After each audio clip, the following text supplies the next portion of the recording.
stench soup. It was late in the evening when I got back to my place from work.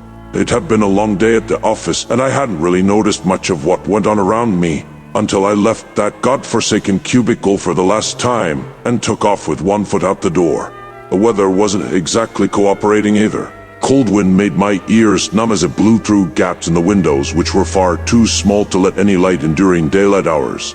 My roommates, Javier and Sarah, would have probably gotten home before me, but they decided to go to their friend's party instead.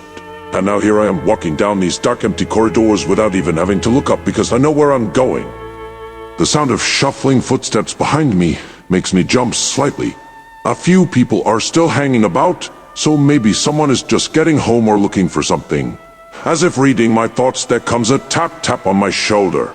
When I turn around, all I can see is darkness, except for two pale, glowing eyes staring intently into mine. The hairs rise along my spine. They don't seem human, not by a long shot. These aren't the bright white eyes you'd expect to find on a person who wants to kill you. These eyes glow blood red like burning coals. With no other choice, I spin round and try to make myself as big as possible while shouting, "Hey!"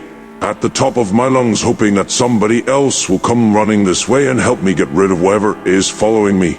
That doesn't happen though, not tonight anyway. Instead, there's a distant cry echoing somewhere beyond the walls surrounding us.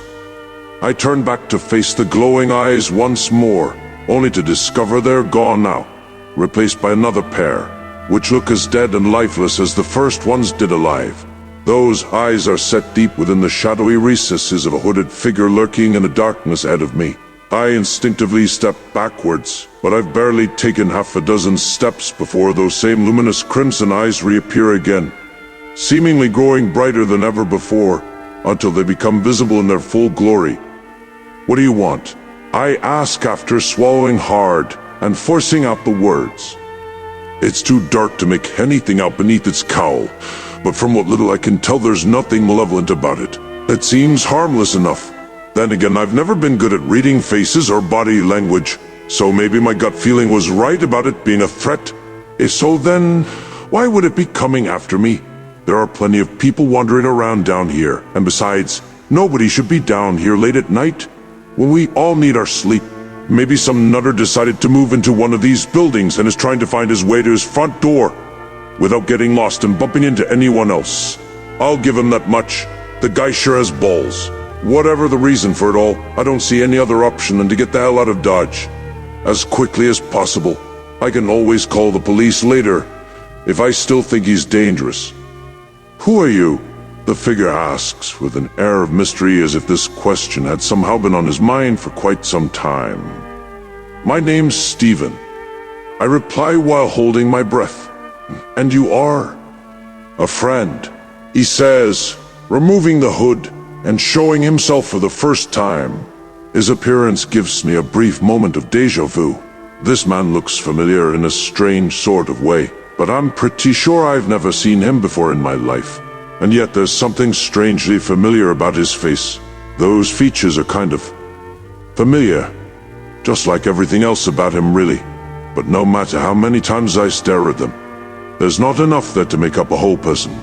But there's more than enough to make it impossible not to look at him. "What do you want?" I repeat. The stranger doesn't answer right away, so I take that as permission to walk past him. He follows me closely until we reach the stairs leading up to the next floor, where we come across Sarah leaning against one of the walls. She jumps when she sees us approaching and hides her cigarette behind her back. Javier is nowhere to be found though, thank God for small miracles. They probably wouldn't have made some lame excuse about having work to go to in order to avoid coming home early, but they could hardly blame me for leaving later than expected because nobody likes their job or boss either. Besides which, I haven't exactly been a perfect neighbor since moving into this apartment building, and everybody knows it, except for my two roommates, who won't admit otherwise out of fear of hurting my feelings.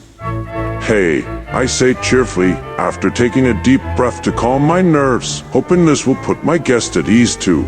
"I thought you were going out." "I was," the guy answers, while nodding his head towards the exit doors, with an expression somewhere between relief and confusion on his face.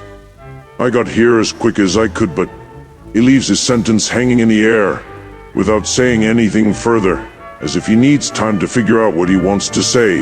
Maybe he doesn't know how else to express himself in words. It seems he's lost in thought for a moment. Then he turns around suddenly, points a finger at me and says, "You must die."